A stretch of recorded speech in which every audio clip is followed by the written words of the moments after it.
Un homme inoubliable. Le 24 avril dernier, le monde du cinéma était en deuil suite à l'annonce de la mort d'Ybes Régnier.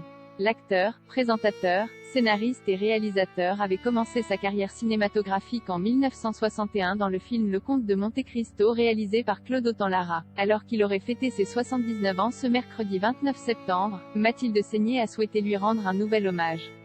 En effet, elle s'est rendue sur sa tombe et a partagé une photo sur son compte Instagram.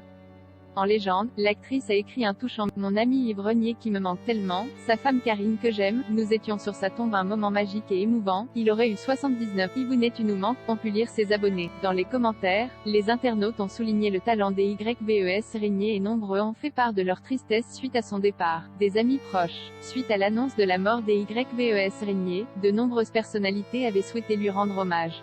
Parmi elles, Mathilde Seigner qui avait affirmé « Il était l'une des personnes les plus importantes de ma vie ». Dans les colonnes du Parisien, la comédienne avait ensuite évoqué son amitié avec l'acteur. On se connaissait depuis 25 ans. On était amis depuis des années, on avait toute une bande de potes, on faisait des dîners, on partait en vacances ensemble. Il était comme quelqu'un de ma famille, avait, sur le plateau de C'est à vous quelques jours plus tard, elle avait évoqué le décès de son père, survenu peu de temps avant.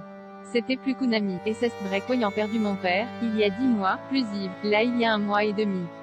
C'était une claque à gauche, une claque à droite, avait-elle déclaré. Malgré le temps qui passe, Mathilde Seigner n'oubliera jamais son ami de longue date, Yves Régnier. Yves Régnier, de quoi est mort l'acteur? Le 24 avril dernier, les proches d'Ybes Régnier avaient annoncé sa disparition. L'acteur s'était éteint dans la nuit des suites d'un malaise cardiaque. En effet, il souffrait de problèmes au cœur depuis plusieurs années et avait dû subir un triple pontage juste avant son 50e anniversaire. Alors qu'il était pourtant en pleine forme, le comédien avait annoncé, quelques jours avant sa mort, qu'il venait de se faire vacciner contre le Covid-19. Sa mort a été un véritable choc pour ses proches, amis et fans.